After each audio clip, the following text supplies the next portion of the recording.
Sa isang subdivision sa Parañaque, madalas ikwento ng mga residente na ang inhinyerong nagdisenyo at nagpaunlad ng kanilang lugar ay hindi pa rin umaalis sa kanyang bahay. Ang bahay na matatagpuan malapit sa gate ng subdivision kahit ilang taon na siyang patay. Ang inhinyero ay isang kagalang-galang na matandang ginoo, palaging nakabihis ng puti mula sa polo at pantalon hanggang sa sapatos. Ayon sa kwento, siya ang nagpaunlad ng lupang iyon para sa mga Air Force servicemen na naka-assign sa Villamor Air Force Base noong dekada 1930. Ang lupain ay itinuturing na ekstensyon ng base.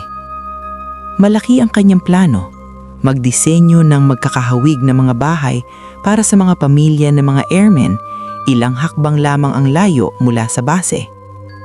Naging kilalang kilala ang inhinyero sa buong subdivision. Madalas siyang makitang naglalakad sa mga kalsada, suot ang kanyang paboritong puting kasuotan. Ngunit kabaliktaran ng kanyang asawa. Siya ay kinatatakutan at hindi gusto ng marami. Kilala sa mainitin ng ulo at mayabang na ugali. Madalas manginig sa takot ang kanilang mga kasambahay tuwing sila'y inuutusan. May mga tsismis din na binubugbog niya ang mga ito sa kahit maliit na paglabag. Ang mga kasambahay sa bahay ay palaging umaalis, madalas biglaan. May ilan na bigla na lang nawawala at hindi na muling nakita o narinig pa. Ayon sa mga residente, may kahina-hinalang mga pangyayari sa loob ng bahay. Sa loob ng ilang taon, umunlad ang buhay ng inhinyero at ng kanyang pamilya. Ngunit dumating ang kapahamakan at bumagsak ang kanyang negosyo. Labis siyang naapektuhan. Durog at wasak ang kanyang kalooban. Kalaunan, napilitan silang ibenta ang kanilang bahay at tumira na lamang sa isang silid sa tenement.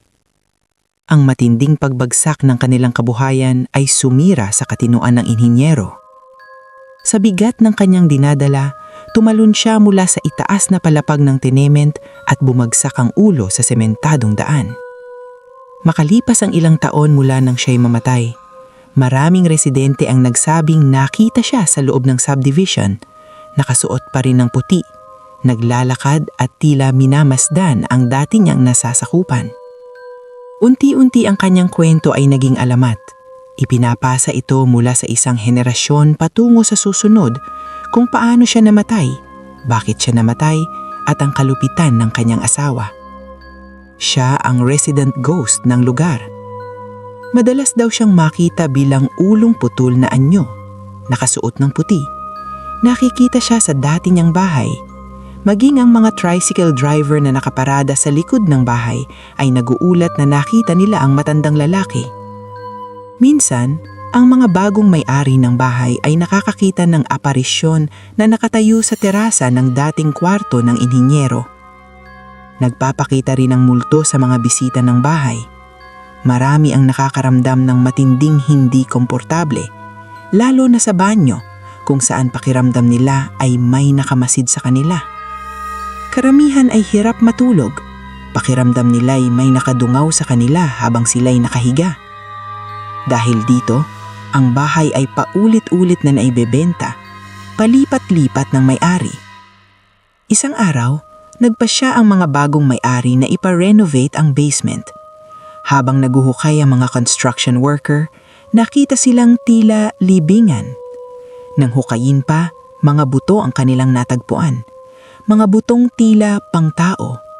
Pinaniniwalaan ng takot na residente na ang mga ito ay pag-aari ng mga nawawalang kasambahay. Pagkaraan ng ilang taon, nasanay na ang mga tao sa multo ng kanilang subdivision. Ngulit sa kasamaang palad, umakit ito ng iba pang espiritu. Dahil sa negatibong enerhiya na dala ng presensya ng inhinyero, dumasa ang mga multo mula sa karatig lugar at sinakop ang dati niyang bahay. Isa diyan ang isang incubus at isang succubus. Ang incubus ay umaatake sa babae sa bahay, samantalang ang succubus sa mga lalaki. Isang kasambahay ang minsang napaglaruan at pinahirapan ng espiritu. Siya ay ginawan ng masama, nakaramdam ng matinding lamig at naiwan sa matinding pagkahilo at pagkalito. Ilang linggo siyang hindi makapagsalita ng maayos matapos ang insidente. Hanggang sa ngayon, patuloy ang mga pagpapakita at kakaibang pangyayari sa bahay ng inhinyero, ang tinatawag nilang bahay ng mga di binanal.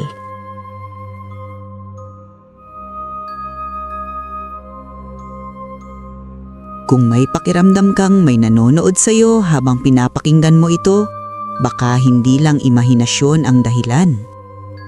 Mag-comment sa ibaba mga habitwin at ibahagi ang inyong kwento. Baka kayo na ang susunod na ma-feature sa aking YouTube channel. Huwag kalimutang mag-like, mag-subscribe at i-hit ang notification bell para sa mas marami pang nakakakilabot na kwento na hango sa totoong pangyayari. Maraming salamat!